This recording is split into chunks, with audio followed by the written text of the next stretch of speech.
Leader K കരുണാകരന്റെ 106ാമത് ജന്മദിനത്തോടനുബന്ധിച്ച് DCCയിൽ പുഷ്പാർച്ചന നടന്നു. തുടർന്ന് നടന്ന അനുസ്മരണ യോഗം DCC president advocate Martin George ഉദ്ഘാടനം ചെയ്തു. പ്രൊഫസർ AD മുസ്തഫ അനുസ്മരണ പ്രഭാഷണം നടത്തി.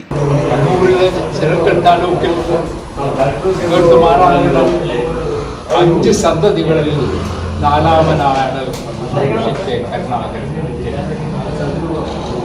അച്ഛൻ ഒരു വില്ലേജ് ഓഫീസറായതുകൊണ്ട് ആ കാലഘട്ടങ്ങളിൽ നിരന്തരമായ ട്രാൻസ്ഫർ ആയിരുന്നു അച്ഛൻ്റെ കിട്ടിയത്. അതുകൊണ്ട് തന്നെ ഒരു വിദ്യാഭ്യാസ മറ്റൊന്നിലേക്ക് കല്യാശ്ശേരിയിൽ പഠിച്ചിരുന്നു, പാപ്പൻശ്ശേരിയിൽ പഠിച്ചിരുന്നു, മുഴപ്പിലങ്ങാട് പഠിപ്പിച്ചിരുന്നു, ധർമ്മടത്ത് പഠിച്ചിരുന്നു. അദ്ദേഹം മുഖ്യമന്ത്രിയായ സമയത്ത് പലരും എൻ്റെ അടുത്ത് നിന്ന് പറയാറുണ്ടായിരുന്നു, ലീഡർ ഒന്ന് കിട്ടണം, അതേ ഞങ്ങളുടെ സ്കൂളിലെ സ്റ്റുഡൻ്റാണ്. അപ്പൊ ഞാൻ ലീഡറോട് ചോദിച്ചു, ലീഡർ ഏത് സ്കൂളിലാണ് പഠിച്ചത്? ചിരിച്ചുകൊണ്ട് പറഞ്ഞത്, ഞാൻ ഒരു സ്കൂളിലും മര്യാദയൊക്കെ പഠിച്ചിട്ടില്ല. മൂത്ത ജ്യേഷ്ഠന്റെ കൂടെ തൃശ്ശൂരിലേക്ക് സ്ഥലമാണ്.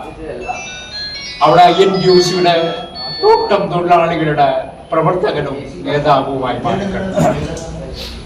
ഒന്നാന്തരം കൈയെഴുത്തായിരുന്നു ലീഡറിന്റെ. മനോഹരമായി അദ്ദേഹം ചിത്രം വരക്കാറുണ്ടായിരുന്നു. ആ കാലത്ത് തൃശ്ശൂരിൽ നടക്കുന്ന പാർട്ടിയുടെ പരിപാടികളിൽ ചുവരെടുത്ത് ലീഡർ സ്വയം ചെയ്യുകയാണ്. ഒരിക്കലും അറിയാത്ത ഒരു കൊലപാതക കേസിൽ ലീഡർ പ്രതിയാകുകയാണ്. തൃശ്ശൂർ തോട്ടം തൊഴിലാളി ഒരു CITക്കാരനെ കൊല ചെയ്ത കേസിൽ ഒരു തരത്തിലും ബന്ധമില്ലാതിരുന്ന ലീഡർ ആ കൊലക്കേസിലെ പ്രതിയായി മാറുന്നു. അതോടുകൂടിയാണ് ആ വലിയ മനുഷ്യന്റെ ശക്തമായ പോരാട്ടത്തിന്.